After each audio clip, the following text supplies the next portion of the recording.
આજના વિડીયોમાં આપનું સ્વાગત છે। તો ચાલો આજે પણ જાણીએ એક નવી બોધ વાર્તા। પણ ચેનલને સબસ્ક્રાઇબ કરવાનું ભૂલતા નહીં। એક સુંદર બગીચો હતો જ્યાં ચારે બાજુ રંગબેરંગી ફૂલો ખીલેલા હતા।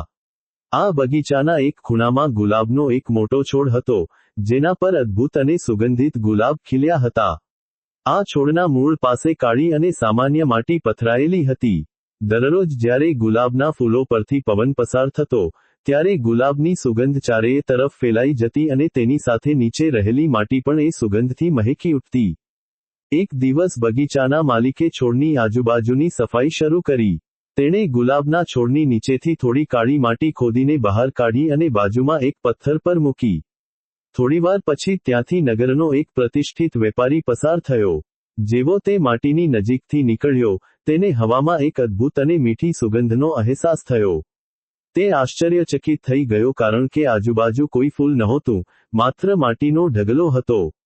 તેણે ઉત્સુકતાથી એ માટીનો ટુકડો હાથમાં લીધો અને તેને સૂંઘ્યો। માટીમાંથી અદ્ભુત ગુલાબની સુવાસ આવી રહી હતી। વેપારીએ આશ્ચર્યથી માટીને પૂછ્યું, હે માટી, તું તો ખૂબ જ સામાન્ય, કાળી અને ધૂળથી ભરેલી છે। તારામાં આવી દિવ્ય સુગંધ ક્યાંથી આવી? શું તું કોઈ જાદુઈ માટી છે? માટીએ ખૂબ જ નમ્રતાથી જવાબ આપ્યો, ના ભાઈ, હું કોઈ જાદુઈ માટી નથી। હું તો આ બગીચાની એક સાધારણ કાળી માટી જ છું।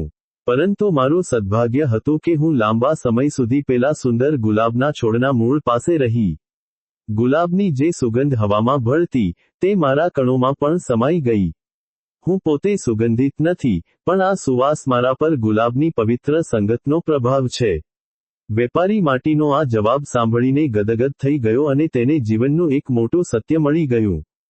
બોધ: આપણું જીવન પણ આ કાળી માટી જેવું જ સામાન્ય હોય છે।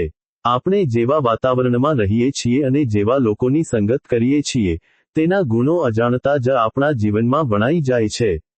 જો આપણે જ્ઞાની, સકારાત્મક અને સચ્ચાઈના માર્ગે ચાલતા લોકોની સંગત કરીશું તો આપણું વ્યક્તિત્વ પણ સમાજમાં ગુલાબની જેમ મહેકી ઉઠશે।